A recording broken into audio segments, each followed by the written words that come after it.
Welcome to my channel. My name is Alexis, and in this video we're going to be talking about foreign relations. So every country out there is trying to make the most out of its resources and develop itself to the highest level of civilization. However, most countries are underdeveloped.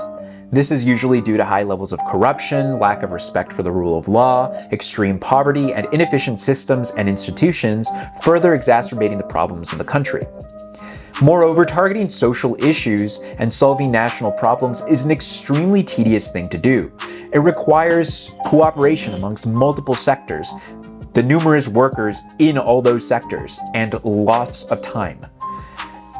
In the modern age, the core nations of the world, the developed or first world nations as we called them before, want nothing more than a world of fully self-sufficient nation states that regularly do business with each other to further spread their culture and community.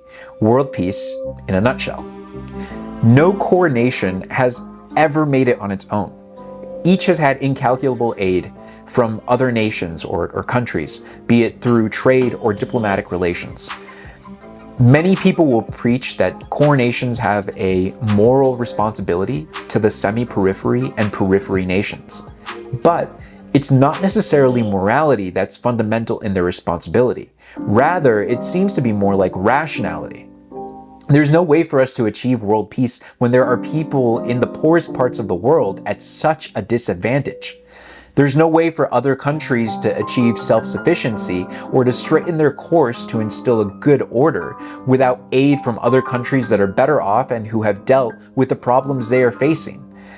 We are responsible to these semi-periphery and periphery nation states because we reasonably believe that the world would be a better place if they attained the level of development we've attained.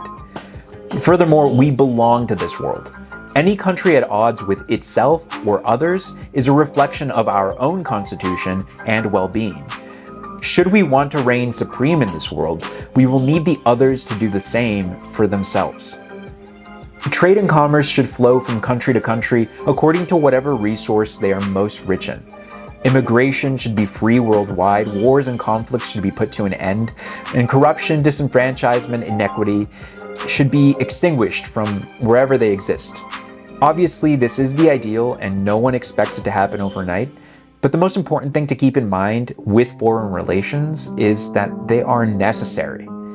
If not simply because it keeps us in the loop and it guarantees us some level of protection from those other nations should they ever turn hostile towards us, it also helps us put things in order, to advance the directives of the free world, and spread our message to those who may not have considered the opportunities extant in a pluralist democracy. Overall, and perhaps most importantly, it is to acknowledge the interdependence of all life in this world, of all life emerging, yes, in individuals, but also in collective nation states, and how working together is essentially what makes life possible. So that's all I had to say about foreign relations. If you have anything else to add, please go ahead and add it in the comments below. If you liked the video, like, share, or subscribe. Thank you so much for watching. Take care.